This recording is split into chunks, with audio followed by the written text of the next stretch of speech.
दिवसांची पोलीस कोठडी मिळालेली आहे। पोलिसांनी युक्तिवाद सुरू असताना 15 दिवसांची कोठडी मागितलेली होती, मात्र वाल्मिक कराडला 14 दिवसांची पोलीस कोठडी मिळाल्याचं कळतंय। या क्षणाची सगळ्यात मोठी बातमी आपण पाहतोय। सकाळी वाल्मिक कराडने सरेंडर केलं, शरण आला, त्यानंतर त्याची वैद्यकीय चाचणी झाली आणि त्यानंतर आता जो न्यायालयामध्ये युक्तिवाद सुरू होता, वाल्मिक कराड याच्या वकिलांनी सुद्धा युक्तिवाद केला, सीआयडीने सुद्धा युक्तिवाद केलेला आहे। मात्र आता 15 दिवसांच्या कोठडीनंतर त्याला 14 दिवसांची कोठडी मिळालेली आहे असं कळतंय। आणखी पोलिसांना अनेक बाबतीमध्ये चौकशी करायची आहे, त्या संदर्भात 14 दिवसांची पोलीस कोठडी वाल्मिक कराडला मिळालेली आहे। अनेक खुलासे करायचे बाकी आहेत। जो युक्तिवाद सुरू होता त्यामध्ये सुद्धा पोलिसांनी हे स्पष्टीकरण दिलेलं होतं।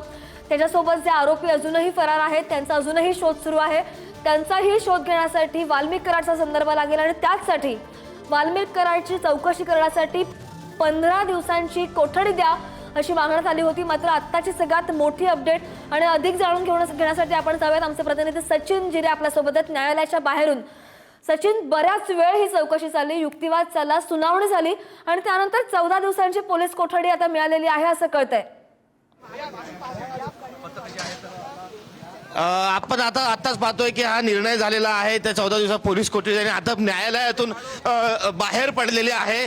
या ठिकाणी वाल्मिक कराड आणि त्यांना आता बीडकडे घेऊन या ठिकाणी सीआयडी आणि स्थानिक पोलिसांचं पथक चाललंय। हा संपूर्ण कॅनवा आपण पाहतोय की अशा पद्धतीने आता निघालेला आहे, बीडच्या दिशेने हा कॅनवा निघालेला आहे आणि आता त्यांना जी आहे युक्तिवाद संपलेला आहे, न्यायालयाने आदेश देखील केलेला आहे 14 दिवसांचा आणि आता हे वाल्मिक कराड आहे बीडकडे याला घेऊन गेलेले आहे। आपण पाहतो की या ठिकाणी वकील आहेत, वकील देखील येणार आहेत थोड्या वेळात, ते देखील बोलण्याची शक्यता आहे। नेमकं काय काय घडलं होतं काय